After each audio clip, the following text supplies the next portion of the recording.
하나님께서는 유월절을 지키기 위해서 가족별로 어린 양을 잡으라고 하셨습니다.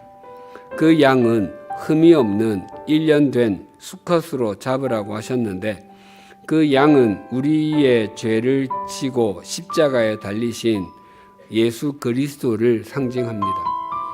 하나님께서는 양을 잡은 후에 양고기는 꼭 맛있는 부위부터 먹어라 라고 말씀하지 않으시고, 양의 피를 문설주와 임방에 바르라고 하셨습니다. 이 말씀에서 중요한 것은 피를 문 밖에서 보이도록 발랐다는 것입니다.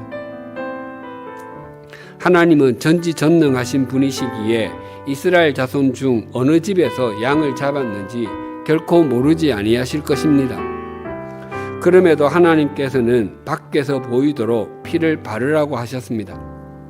하나님께서는 계속해서 유월절에 대해서 이렇게 말씀하셨습니다. 하나님께서 애굽 땅을 심판하시는데 피를 볼 때에, 즉 피가 발려 있는 집은 그냥 넘어가겠다고 하십니다. 그러나 본문의 피를 보다는 굉장히 중요한 말입니다. 예수님께서 당신의 피를 보시는 손해를 봐주심으로 하나님께서 그 피를 보시고 우리로 하여금 피를 보지 않게 해주시는 것입니다. 이렇게 피를 보시고 넘어가 주시는 것을 유월, 패스오버라고 하고, 그 넘어가는 것을 기억하고 기념하는 절기를 유월절이라고 합니다. 중요한 것은 죽음의 구름, 즉 하나님의 구름이 양의 피가 발린 이스라엘 자손의 집은 그냥 넘어서 갔는데 그 안에 누가 있는지를 확인하지 않았다는 것입니다. 그 집 안에 선한 사람이 있는지 악한 사람이 있는지 심지어 범죄자가 있는지 확인하지 않았습니다. 또 부자와 가난한 사람, 어린 사람과 나이 든 사람, 남자와 여자, 많이 배운 사람과 덜 배운 사람, 그 무엇도 확인하지 않았습니다. 단지 그 집 문설주와 임방에 피가 발려, 어린 양의 피가 발려 있는지만 확인했습니다. 이스라엘 자손이 출애굽할 때 이스라엘 자손만 있었던 것이 아니라 수많은 잡족도 함께 나왔다고 합니다. 죽음의 구름은 집안에 이스라엘 자손만 있는지 다른 민족의 사람도 있는지 구분하지 않았던 것입니다. 이것은 우리의 구원을 잘 설명해 줍니다. 예수님께서 십자가에서 대속의 피를 흘리셨습니다. 그 피는 우리 보라고 흘린 것이 아닙니다. 하나님께서 보시라고 흘린 것입니다. 아버지, 제가 죄인 정한조를 위해서 피를 흘렸습니다. 제 피를 보시고 저 인간 좀 살려주십시오의 의미입니다. 문설주와 임방에 바른 피를 보고 죽음의 구름이 넘어갔듯이 우리가 예수 그리스도 안에 있을 때 죽음의 심판이 넘어가는 것입니다. 그래서 우리가 영원한 생명을 얻게 되었습니다. 오늘 본문에도 우리가 얻은 구원의 핵심 부분을 잘 증거하고 있습니다. 2장 4절과 5절입니다. 긍휼이 풍성하신 하나님이 우리를 사랑하신 그 큰 사랑을 인하여 허물로 죽은 우리를 그리스도와 함께 살리셨고 너희는 은혜로 구원을 받은 것이라. 우리가 구원받은 것은 우리에게 그럴 만한 자격이나 조건이 있었기 때문이 아니라 긍휼이 풍성하신 하나님께서 우리를 사랑하셨기 때문에 허물로 죽은 우리를 그리스도와 함께 살리셨다고 하십니다. 그런데 괄호 속에 있는 말, 너희는 은혜로 구원을 받은 것이라는 사족과 같은 표현이고 없는 것이 훨씬 더 자연스러워 보입니다.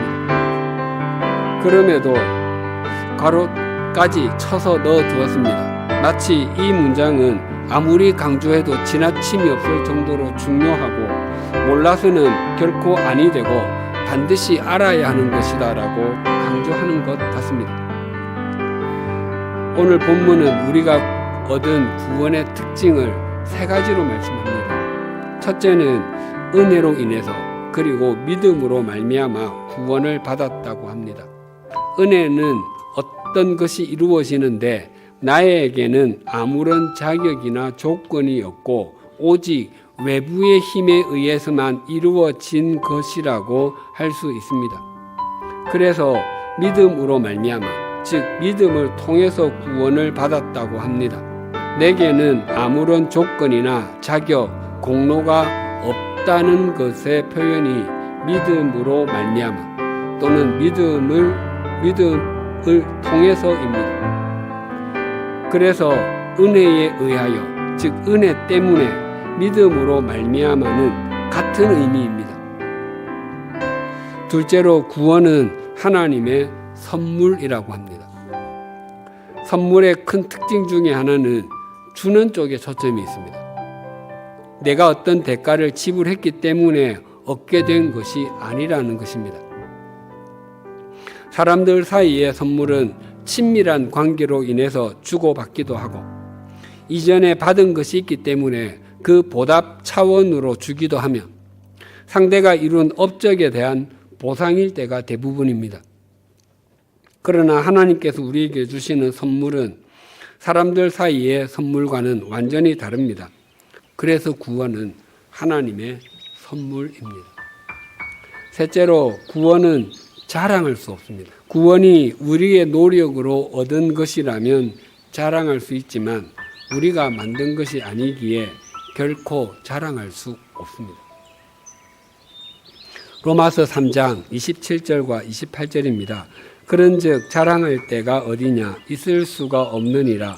무슨 법으로냐 행위로냐 아니라 오직 믿음의 법으로니라. 그러므로 사람이 의롭다 하심을 얻는 것은 율법의 행위에 있지 않고 믿음으로 되는 줄 우리가 인정하노라. 의롭다함을 받는 것은 율법의 행위가 아니라 믿음으로 이루어진다고 강조합니다.